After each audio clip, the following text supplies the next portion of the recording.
This is called power of unity, this is called power of social media. গতকালকে IPL থেকে মুস্তাফিজুর রহমানকে বাদ দেওয়ার সিদ্ধান্তের পর বাংলাদেশের সর্বস্তরের মানুষ যেভাবে এই ইস্যুটা নিয়ে সরব হয়েছে অনলাইনে এবং অফলাইনে, এই বিষয়টা খুব ভালোভাবে কাজ করছে এবং বাংলাদেশের সর্বস্তরের মানুষ একটা ডিসিশনে এসেছে, যেহেতু মুস্তাফিজুর রহমানকে নিরাপত্তা সংখ্যা দেখে আইপিএল থেকে বাদ দেওয়া হয়েছে, সো বাংলাদেশ টি-20 ওয়ার্ল্ড কাপ খেলতেও ভারতে যাবে না বা যাওয়া উচিত না, কারণ বাংলাদেশ ক্রিকেট টিমেরও সেখানে নিরাপত্তা সংখ্যা রয়েছে।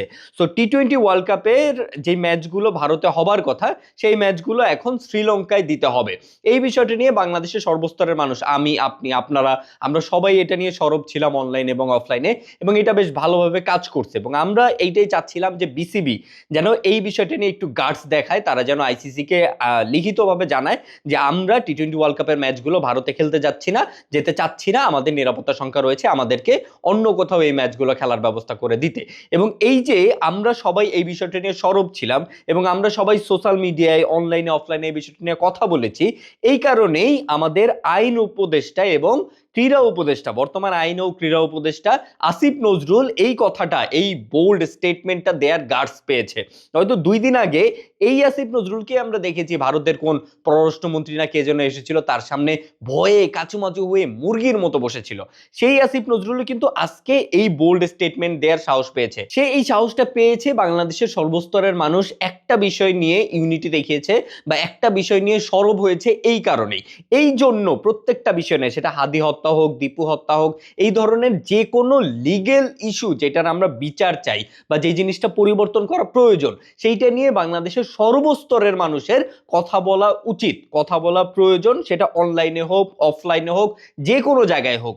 যখন একটা লিগেল ইস্যু নিয়ে সবাই কথা বলে, সেইটার আসলে পাওয়ারটাই অন্যরকম হয়ে যায়, সেইটার বিচার কার্য বা সেইটা নিয়ে, সেইটা আসলে বাস্তবে ঘটার চান্স অনেক বেশি বেড়ে যায়। তো মুস্তাফিজুর রহমানকে আইপিএল থেকে বাদ দেওয়ায় যে ইস্যুটা হয়েছে এবং এইটা নিয়ে যে এই ইস্যুটা নিয়ে আমরা যেভাবে প্রত্যেকে সরব ছিলাম, আমরা প্রত্যেকে যেভাবে কথা বলেছি, হাদি ভাইয়ের হত্যা নিয়েও আমাদের প্রত্যেকের এইভাবেই কথা বলা উচিত, দীপু হত্যা নিয়েও আমাদের প্রত্যেকের এইভাবেই কথা বলা উচিত, এবং প্রত্যেকটা এইরকম ইস্যু যেটা আসলে অনৈতিক ছিল, ইনজাস্টিস হয়েছে সেখানে, সেগুলো নিয়ে আমাদের প্রত্যেকের এইভাবেই কথা বলা উচিত, যাতে এই বিষয়গুলোর একটা সুষ্ঠু সমাধান হয়। এবং আরেকটা বিষয় হচ্ছে, মুস্তাফিজুর রহমান বাংলাদেশি এবং মুসলমান হওয়ার কারণে নাকি এবার আইপিএল থেকে বাদ দেওয়া হয়েছে। তো সেই আইপিএল এর যে লোগো, সেই লোগোটাও একজন বাংলাদেশি এবং একজন মুসলমান খেলোয়াড় মাশরাফি বিন মর্তুজার আদলে বানানো হয়েছে, এবং এত বছর ধরে এই লোগোটাই তারা ব্যবহার করে যাচ্ছে। তো আইপিএল এর বা ভারতীয়দের যদি বিন্দু পরিমাণ লজ্জা থেকে থাকে, তাহলে এবারের আইপিএল শুরু হওয়ার আগেই এই লোগোটা পরিবর্তন করা উচিত। কারণ যেই বাংলাদেশ নিয়ে, যেই মুসলমান নিয়ে ভারতীয়দের, উগ্রবাদী ভারতীয়দের এত সমস্যা, সেই আইপিএল বা সেই ভারতের একটা প্রিমিয়ার লিগ, সেই আইপিএল এর লোগো তো কোনো বাংলাদেশি এবং মুসলমান প্লেয়ারের আদলে তৈরি হওয়া উচিত না। তাদের তো একটু লজ্জাবোধ থাকা উচিত, তাই না? তাই আশা করি ভারত আইপিএল কমিটি এবং ভারতীয় উগ্রবাদীরা এই বিষয়টা নিয়েও তারা চিন্তা করবে যে আইপিএল এর লোগো যেহেতু বাংলাদেশি একজন মুসলমান খেলোয়াড় মাশরাফি বিন মর্তুজার আদলে বানানো হয়েছে, সো এই লোগোটাও তাদের পরিবর্তন করা উচিত। এবং আরেকটা বিষয় হচ্ছে, উগ্রবাদী ভারতের যেহেতু বাংলাদেশি এবং মুসলমান নিয়ে এতটাই সমস্যা, তো বাংলাদেশের একজন স্বনামধন্য খেলোয়াড়, একজন স্বনামধন্য মহিলা,